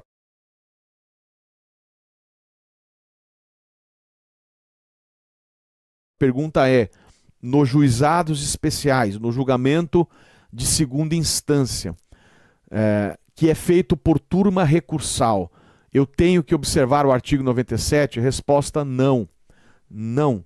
O 97 não se aplica ao julgamento das turmas recursais nos juizados especiais. O 97 não se aplica ao julgamento de turma especial, turma recursal nos juizados especiais. Por quê? o 97 fala os tribunais, e aqui não é tribunal. A turma recursal é órgão recursal, mas não tem natureza jurídica de tribunal. Ela é formada por juízes de primeira instância. A turma recursal é formada por juízes de primeira instância. Então, ela não tem natureza jurídica de tribunal, portanto, não se aplica a cláusula de reserva de plenário no julgamento de turma recursal de juizados especiais. Não se aplica. Fantástico. Tem jurisprudência, tá tranquilo isso. Cláusula de reserva de plenário se aplica à decisão do juízo monocrático de primeira instância. Os juízes de primeira instância têm que, ao declarar inconstitucional uma lei no controle difuso, observar a cláusula de reserva de plenário? Resposta: não. A cláusula de reserva de plenário, ela é direcionada a tribunais. Vamos lá. Somente pelo voto da maioria absoluta de seus membros ou dos membros do respectivo órgão especial poderão os tribunais. Então, qual é o fundamento para dizer que a cláusula de reserva de plenário não se aplica para o julgamento do juiz de primeira instância? Porque o juiz de primeira instância não é tribunal. O juiz de primeira instância faz tudo. Juiz de primeira instância, suscita a questão de ordem ele mesmo na cabeça dele, distingue as duas questões, resolve a questão de inconstitucionalidade sozinho, não manda para o Supremo, para o Pleno, não manda para o tribunal, julga a questão como questão que prejudica o mérito, julga o pedido e faz tudo sozinho. Artigo 97 não se aplica para julgamento do juízo monocrático de primeira instância. E também não se aplica para juizados, turma recursal de juizados especiais. Também não se aplica. E também não se aplica para aqueles órgãos administrativos de controle. O próprio CNJ, CNMP, o Tribunal de Contas, a gente está lendo nas aulas anteriores uma revisitação da súmula 347, que falaria em controle de constitucionalidade. O Supremo está evoluindo isso para mandar aplicar a lei e não dar o efeito erga omnes. Tem sido observado isso pelo Supremo, uma revisitação da súmula 347. Bom, meus amigos, com isto a gente consegue dar um panorama absoluto aqui, sobre esta questão que envolve a cláusula de reserva de plenário, e a gente consegue vislumbrar aonde ela se aplica e as exceções que a gente viu na aula de hoje. Turma do Supremo, eles têm afastado, com as minhas críticas aqui, as várias hipóteses que a gente trouxe de mitigação que a gente elencou naqueles slides. Juiz de primeira instância, turma recursal de juizados, isso tudo está afastando a cláusula de reserva de plenário. Tudo bem? Bom, então nós vamos encerrar a aula agora com essas exceções, porque na aula que vem eu gostaria de falar do controle difuso em si dos efeitos da decisão. A visão clássica, os efeitos a gente tem que saber, e perspectivas novas que estão surgindo sobre o controle difuso, que é a ideia de mutação constitucional do 5210. Então, eu já estou convidando você para falar da visão clássica, dos efeitos da decisão quando declara inconstitucional uma lei no controle difuso, da perspectiva de evolução e na minha visão, mutação do 5210, que a gente vai falar para vocês nas aulas que se seguem. Com isso, meus amigos, queria agradecer a sua presença e sempre convidar você e todos aqueles que estão acompanhando aí para continuar o estudo da nossa playlist aqui da plataforma da assinatura ilimitada do GRAM. Muito obrigado, a gente se vê e até o próximo encontro. Valeu!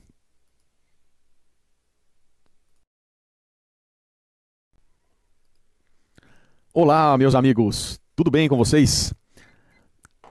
Na aula de hoje, nós vamos falar sobre os efeitos da decisão no controle difuso. Então, você que vem estudando aí na sequência, na playlist, nós vamos dar sequência ao nosso estudo. E eu já havia chamado a atenção para a necessidade de trazermos o estudo clássico do controle difuso, que é esta parte de efeitos, para que então a gente possa evoluir uma perspectiva nova de mutação constitucional do artigo 52, inciso 10. Muito bem, vamos falar então dos efeitos, mas eu peço que você coloque no seu caderno um alerta muito grande. Cuidado, cuidado, porque esta perspectiva vai sofrer uma mudança. Ah, professor, mas por que você está dando o que já mudou? Porque não está bem assim. O Supremo tem um precedente que, na minha visão, já é a viragem jurisprudencial da mutação, mas ainda está tímido. Este não é algo que já é trivial. Então eu até tenho visto concurso que está tomando um certo cuidado com isso ainda. Então você tem que saber como era para ler o que está sendo dito nas alternativas e já saber a perspectiva de mutação constitucional do artigo 52, inciso 10. Então, vamos lá. Quando, na visão clássica, e eu digo, claro, que está superada, esta é a minha orientação, e assim eu faço no livro, se declara inconstitucional uma lei no controle difuso, esta declaração de inconstitucionalidade, ela está sendo tomada num caso concreto. Por isso é a marca do controle difuso. Caso concreto e de maneira incidental. Por isso é que, do ponto de vista clássico, se fala que os efeitos da decisão, na visão clássica, que está superada, são efeitos ex tunc e inter partes. Vamos explicar isso aqui. Por que você fala em efeito ex tunc? Efeito ex tunc, ele consagra o princípio da nulidade. Se uma lei é inconstitucional, trata-se de ato nulo, não se trata de ato anulável. O ato é nulo e, portanto, o vício é um vício de origem, é um vício de nascimento, é um vício que a gente chama de vício congênito. Por isso é que a declaração de inconstitucionalidade reconhece um vício que já existia. E a gente fala dessa forma em efeito ex tunc. Até aqui não tem tanta problemática. O problema está no efeito inter partes. A lógica é que a decisão que foi proferida no caso concreto do Zé, e você vem acompanhando as aulas, o exemplo que eu dei do Zé que discutiu o exame de ordem, teoricamente valeria apenas para quem foi parte no processo, portanto, apenas para o Zé. E, nesse sentido, seriam as duas regras, o efeito ex tunc e o efeito para as partes do processo. A gente vai verificar que existem exceções a esta regra de uma visão clássica, o ex tunc e o inter partes. E essas exceções, elas estão justamente para mostrar que o princípio da nulidade, ele já sofreu a aplicação de tese de modulação mesmo no controle difuso, e o efeito inter partes tem uma previsão na Constituição para se dar efeito erga omnes. Então vamos a essas exceções. Como é que se pode modular os efeitos da decisão no controle difuso? O precedente é o caso de Mira Estrela, o julgamento do RE 197-917. Ali se discutia o número de vereadores no município de Mira Estrela. Mira Estrela, gente, é um município no interior de São Paulo com menos de 10 mil pessoas no momento desse julgamento aqui. RE 197-917. E Mira Estrela chegou a eleger o número de 11 vereadores. 11 vereadores. Então havia uma lei que estabeleceu o número de 11 vereadores, tá? Na época que a Constituição tinha uma regra muito alargada do artigo 29. Se você for pegar o artigo 29, ou se for ler o artigo 29, algumas constituições têm um adendo especial no final, com os artigos que foram alterados por emenda. O artigo 29, na redação original, ele diz assim, ó, o número de vereadores será proporcional à população do município, observados os seguintes limites. Eu estou falando da redação original, tá, gente? Número de vereadores proporcional à população, observados os seguintes limites. Mínimo de 9 e máximo de 21 nos municípios de até 1 milhão de habitantes. Mínimo de 9 e máximo de 21 nos municípios de até 1 milhão de habitantes. Você está falando, gente, numa redação original, portanto, antes da atual regra, que foi alterada e que, por conta desse julgamento, criou várias faixas de municípios para você definir o número máximo. Mas a redação original ela era muito vaga. De 9 a 21 no município de até 1 milhão. Mira Estrela tem 10 mil. Não tem 1 milhão, tem 10 mil. Quantos vão ter? Eles falaram, vamos ter 11, ué. O mínimo é de 9, mas a gente merece 11. Vamos fixar em 11. Olha que coisa. Aí, isso foi, veja, o MP de São Paulo que propôs uma ação civil pública direcionada porque sabia que era um caso emblemático. Sabia que era um caso que era evidente a crítica que se fazia em relação ao número de vereadores. Veja, eu não sei como é a faixa, mas olha o raciocínio que interessante. Mínimo de 9 e máximo de 21 no município de até 1 milhão de habitantes. Essa redação original que foi alterada. Então eu sei fazer uma regra de 3. Se tiver 21, 9 a 21, até 1 milhão. Se tiver 1 milhão, o máximo é 21. Se tiver 1 milhão na redação original, o máximo é 21. Portanto, é regra de 3. 1 milhão de pessoas são representadas por 21 vereadores na redação original. Um vereador representa X. Regra de 3 divide 1 milhão por 21. Isso dá, acho que é 37 mil e alguma coisa. 37 mil e alguma coisa. Portanto, para ter um vereador, ele representa 37 mil pessoas. Mira Estrela tem 10 mil pessoas. Então tem que ter um vereador. Só que o mínimo é de 9. A redação original. Então eles disseram, então Mira Estrela tem que ter 9, não 11. Só que veja, eles estavam no momento do meio do mandato, no meio da legislatura. Então, eventualmente, você admitir esta situação de efeito ex-tunc, isso iria gerar um caos muito grande. Então, o que fez o Supremo no julgamento do RE 197-927? Diante da situação concreta de Mira Estrela, o Supremo ele mandou aplicar, por analogia, o artigo 27 da Lei do Controle Concentrado, a 9868 de 99, que tem a seguinte regra: tendo em vista razões de segurança jurídica ou um excepcional interesse social, poderá, então, o Supremo modular os efeitos da decisão. Então, aqui é o exemplo de aplicação de técnica da modulação dos efeitos da decisão no controle difuso. Sim, reconhecida a aplicação analógica do artigo 27 da Lei 9868 de 99. Olha que legal. Então você tem a regra geral, efeito ex-tunc, e sim a possibilidade de aplicação da técnica da modulação no controle difuso. O precedente é este.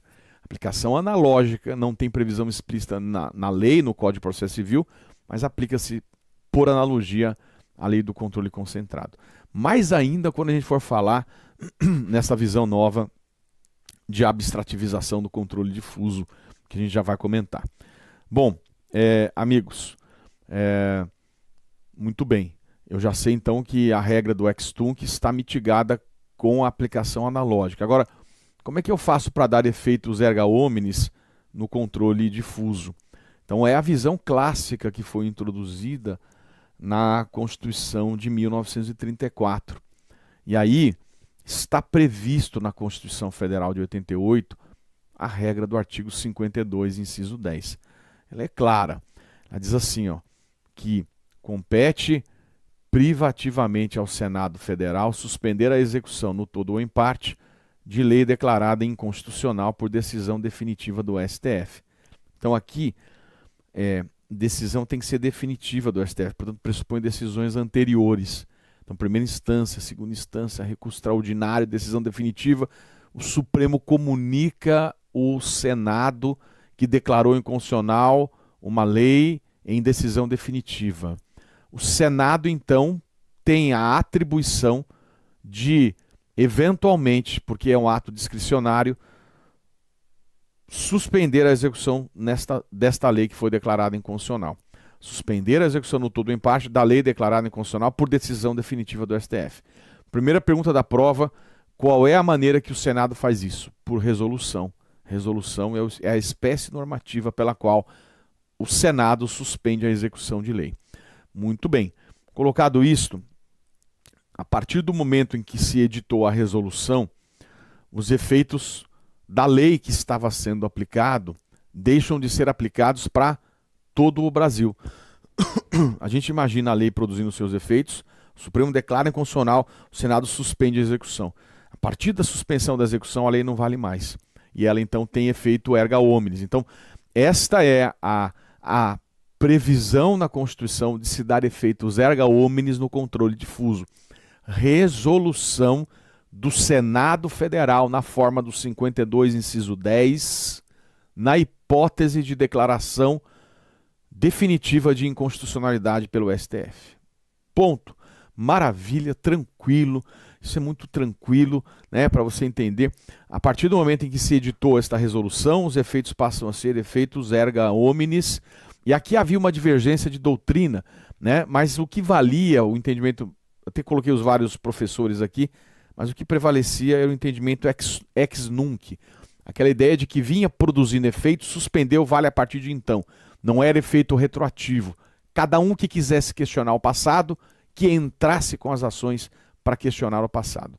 Esse é um ponto importante, né? Havia dúvida doutrinária, mas a maioria dizia que o efeito era erga omnes e ex nunc. Ex nunc. Havia apenas um caso que se falava de efeito ex nunc, que era na forma deste decreto, número 2346 de 97, quando os efeitos fossem exclusivamente em relação à administração pública federal, direta e indireta.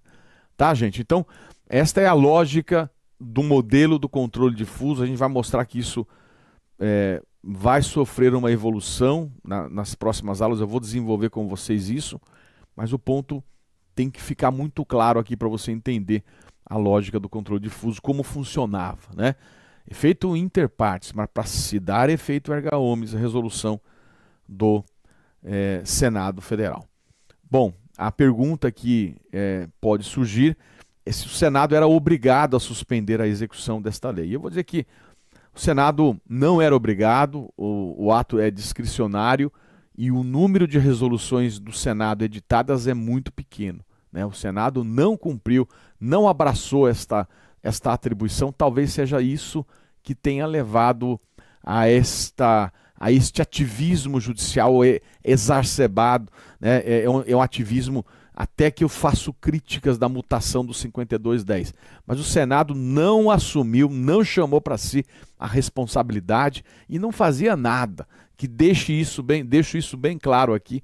O Senado não cumpriu o seu papel, desperdiçou essa oportunidade, discricionariedade para avaliar se suspendia ou não. O texto fala suspender no todo ou em parte, né? Qual primeiro o objeto? Porque o Supremo declara inconstitucional em RE, lei federal, lei estadual, lei distrital, lei municipal.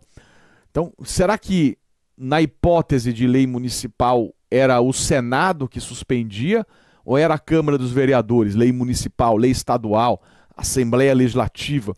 Então o entendimento é que o objeto não importava, lei federal, estadual, distrital ou mesmo municipal, quem suspendia era o papel do Senado Federal, tá? Senado Federal. A expressão no todo ou em parte, ela significa exatamente conforme o Supremo julgou. Ou seja, se o Supremo declarou inconstitucional apenas uma parte da lei, um artigo da lei, o Supremo declarou este artigo, o Senado só pode suspender este artigo. Se o Supremo declarou inconstitucional toda a lei e o Senado vai suspender, ele só pode suspender toda a lei, ele não pode suspender parte da lei. Então como é que você lê? Suspender no todo ou em parte? É igual. Suspender exatamente conforme o Supremo julgou no julgamento da ADI. Aliás, da declaração de inconstitucionalidade. Exatamente conforme o Supremo julgou na declaração de inconstitucionalidade. Bom, essa é a visão clássica, essa é a visão que começou a ser questionada. Muitos disseram, mas veja, se o RE já foi julgado pelo plenário, a gente viu que nas aulas passadas que o RE pode ser julgado pelo plenário, por que eu vou ter que aguardar todo mundo provocar de novo, fazer de novo? Por que eu vou ter que fazer isto novamente? Cada um entrar com a sua ação, movimentar a máquina, gastar dinheiro público, entupir a pauta do Supremo. O Supremo já julgou. Não, mas é um modelo, controle difuso inter partes. E aí o controle concentrado que é erga omnes. Se o Supremo quer já resolver o problema, o que ele pode fazer? Edita uma súmula vinculante. Mas o modelo é este. A gente quer evitar o casuísmo. Dependendo de quem for réu no processo, você tem uma solução. O Supremo é um órgão político, diziam as críticas. Então, deixa na mão do Senado, porque foi julgado num caso concreto. Começou a ser discutido.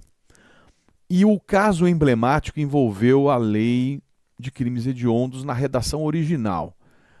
Estou falando antes da alteração de 2007, estou falando antes da alteração do pacote anticrime.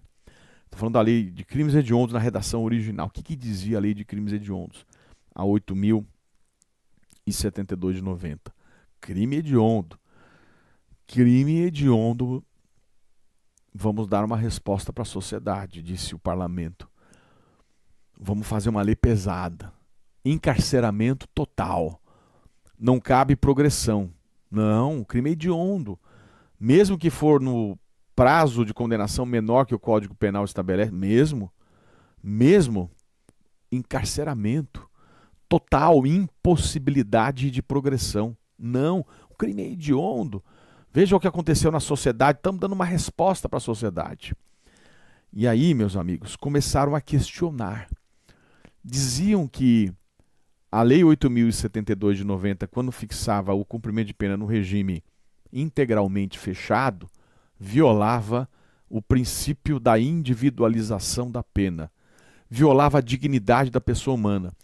E a turma começou a bater pesado, habeas corpus, quando, então, o Supremo, julgando o habeas corpus 82.959, entendeu que o cumprimento de pena no regime integralmente fechado viola a Constituição.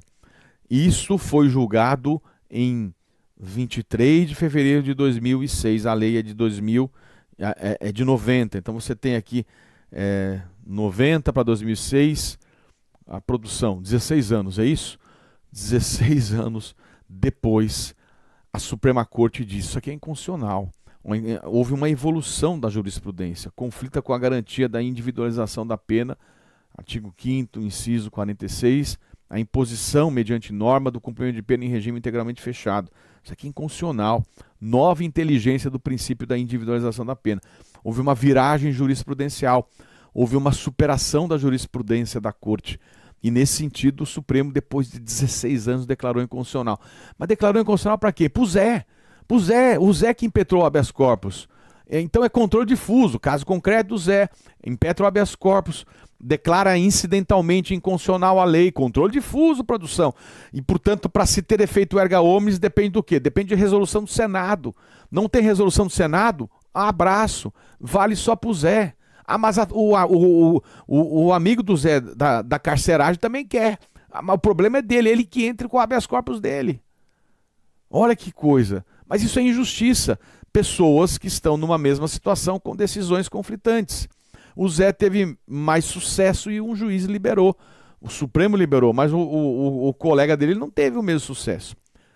Mas o precedente do Zé não vincula os juízes do Brasil. Por que não vincula? Porque eu estou falando de controle difuso. Para vincular os juízes do Brasil, eu preciso do quê? Eu preciso de uma resolução do Senado. O Senado é obrigado a fazer? Não. É discricionário. E se ele não fizer? Aí todo mundo que entra com a sua ação e entope o judiciário. Mas não tem sentido isso. E aí começaram a querer sustentar que a decisão do Zé teria já sofrido um processo que a gente poderia chamar de abstrativização do controle difuso, no sentido de o precedente ele produzir efeitos erga omnes, ou até alguns usam de objetivação, tornar o processo subjetivo objetivo na tese de julgamento. E aí a produção de efeitos ser efeitos erga omnes, a partir do precedente. O precedente passar a vincular. Esta é a lógica e, portanto, começaram a sustentar que o precedente do Zé vinculava os juízes do Brasil. E a turma começou a pressionar. Tem o precedente do Zé. Você imagina um movimento na carceragem. Muito que está condenado, estuda penal muito mais que qualquer um. A turma conhece profundamente, acompanha aquilo. Lei de execução penal, vamos progredir. Começou a pedir, e aí o TJ negando. Nega. TJ linha dura. TJ São Paulo, nego. TJ do Acre, nego. Quando o TJ do Acre negou, numa situação concreta de não progressão, no caso de eu não lembro o precedente, um caso, o crime praticado. Mas o TJ do Acre negou. Então, sabe o que eles fizeram? Entraram com uma reclamação constitucional no STF. Reclamação 4335 do Acre. Qual era o pedido? Vamos julgar aqui a questão igual ao do Zé. O TJ do Acre está violando o precedente do Zé. O precedente do Zé vinculou o TJ do Acre. Então surgiu a grande dúvida. A grande dúvida processual é o precedente do Zé, do HC 82959, que depois de 16 anos declarou inconstitucional a lei de crimes hediondos, no tocante ao cumprimento de pena no regime integralmente fechado. Esse precedente do Zé vale só para o Zé ou vale para todo mundo? Vamos abstrativizar, tornar abstrato o controle difuso ou não? Vale só para o Zé ou não? Será que cada um tem que entrar com a sua ação? Aí o ministro Gilmar falou, opa, tese é boa, tese é boa. E disse o ministro Gilmar, eu estou gostando dessa ideia, eu estou propondo a mutação constitucional do artigo 52, inciso 10. O ministro Gilmar falou o seguinte, estou propondo que o papel do Senado não é apenas o papel de... aliás, não é o papel de suspender a execução da lei. Estou propondo que o papel do Senado é apenas para dar publicidade à decisão do Zé. E aqui eu falando e lendo a leitura dele, um menino de recado para dar publicidade. Ou seja, rasga o 5210, no bom sentido aqui, né? E aí ele não vale mais. Está propondo uma mutação constitucional.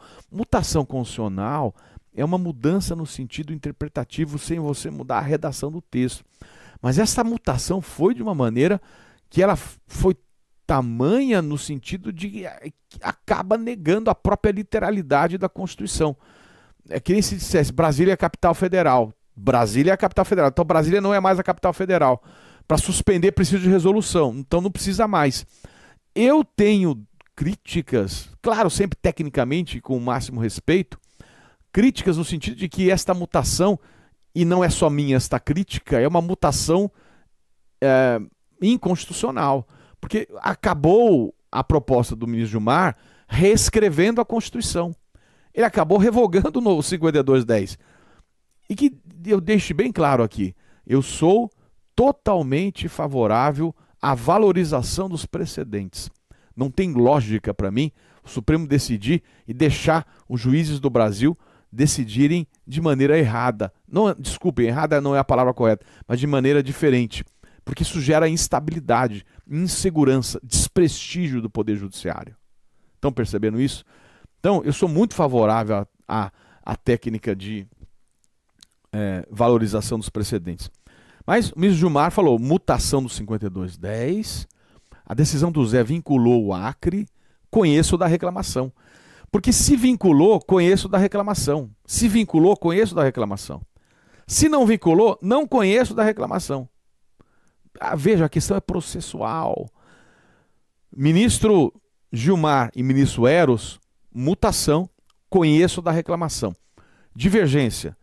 Ministro Sepúlveda falou, não, meus amigos, vocês estão reescrevendo a Constituição, não é papel nosso isso. Não é papel da Suprema Corte legislar. O que é isto? Alô, produção, o que é isso? Não pode. Para você mudar o papel do Senado, eu preciso de uma emenda à Constituição que altere o papel do Senado e não reescrever. Não conheço da reclamação, mas, disse o ministro Sepúlveda, tese é boa, tese de fundo é boa, então o que eu vou fazer? É inconstitucional mesmo, tem razão. Eu vou conceder o quê? Um habeas corpus de ofício. Porque o juiz pode conceder o habeas corpus de ofício. Então o que fez o ministro Sepúlveda? Não conheço da reclamação, mas concedo o habeas corpus de ofício. Entenderam? Ótimo. Foi acompanhado pelo ministro Joaquim Barbosa, 2-2. 2-2. Amigos, a situação não caminhava. Houve um pedido de vista que ficou 3 anos na mão de um gabinete lá, na mão de um ministro, para resolver. 3 anos. De um tema extremamente delicado. Eu não gosto desse pedido de vista eterno, né? 3 anos é muita coisa para um tema como esse. E aí eles falaram, quer saber? Vamos editar uma súmula vinculante, porque tá 3 anos parado. Esse processo levou 8 anos para ser julgado. 8 anos, gente, 8 anos. Então vamos fazer o seguinte, vamos editar uma súmula vinculante até que nós aqui resolvemos sobre a questão processual. Então, mas não dá para prender a galera e impedir a progressão. Então o que nós vamos fazer? Súmula vinculante 26. Vamos já editar a súmula, porque aí a questão processual deixa para lá, deixa para um outro momento. Para efeito de progressão de regime no cumprimento de pena por crime hediondo equiparado, o juízo da execução observará a inconstitucionalidade do artigo 2º da Lei de Crimes Hediondos. Portanto, sem constitucional o artigo 2º, aplica o quê? Aplica a LEP. Por isso que ele fala, condena. Sem prejuízo de avaliar se o condenado preenche ou não os requisitos objetivos, subjetivos, papapá. Então o que disse aqui, ó? Aplica a LEP, meu amigo. É inconstitucional, aplica a LEP. E aí, o que a LEP falava? A LEP falava em... eu estou falando a redação original porque a lei de execução penal foi alterada pelo novo código, mas 1/6 da pena, né? Então, ó, inconstitucional, está resolvido. O Brasil todo pode progredir, desde que cumprido 1/6 da pena. Bom, vamos resolver a questão de processo? Vamos.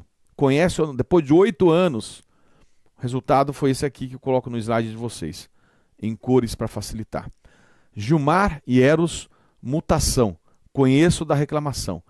Sepúlveda, Joaquim, Lewandowski e, claro, esperado o ministro Marco Aurélio. Marco Aurélio, ele ia ler, ele tem críticas muito fortes a essa atuação ativista do judiciário. Aplica o 5210, não pode legislar. Tá bom? 4. Só que aí a turma de amarelo surgiu uma tese nova. Qual foi a tese nova? O ministro Theory falou, opa, súmula vinculante, vincula o Supremo, estamos vinculados, vincula o TJ do Acre, conheço da reclamação. Não vincula o Supremo, vincula o TJ do Acre, conheço da reclamação.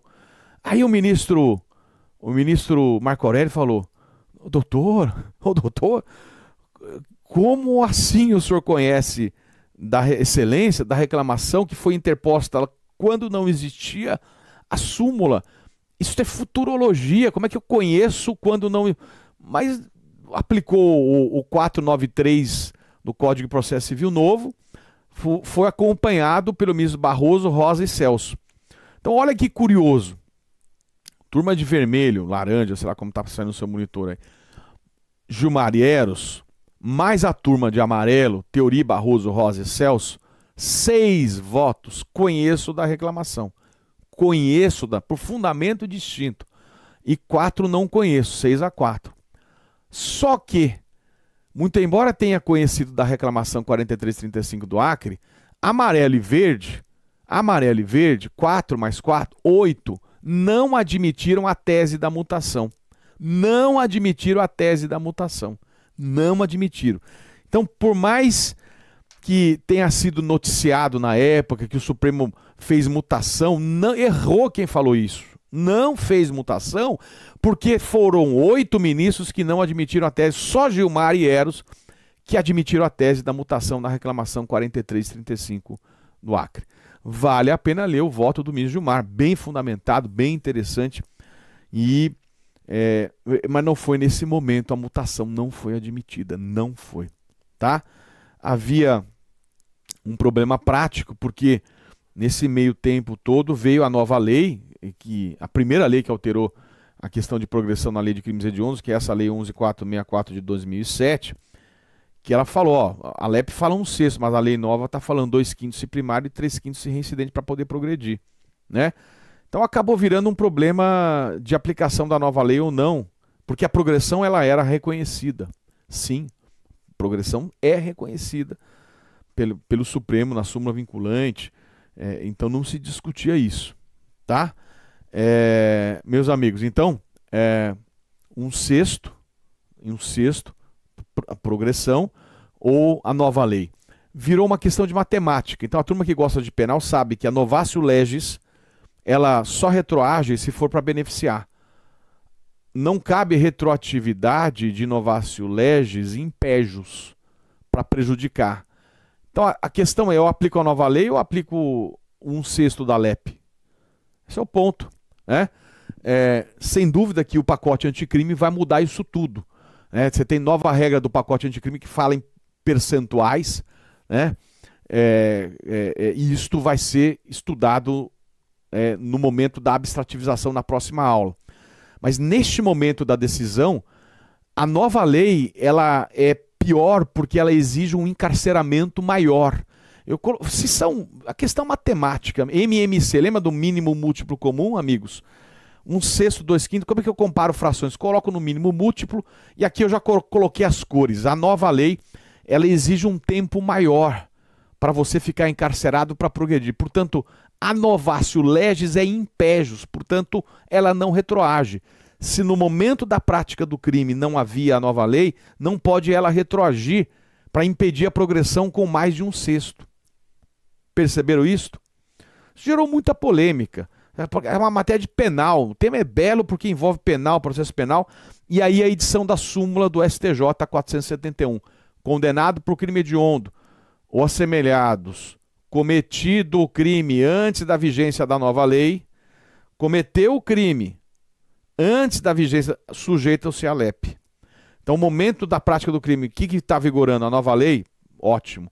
Não está vigorando, a nova lei não pode retroagir sob pena de ser uma novatio legis impejus.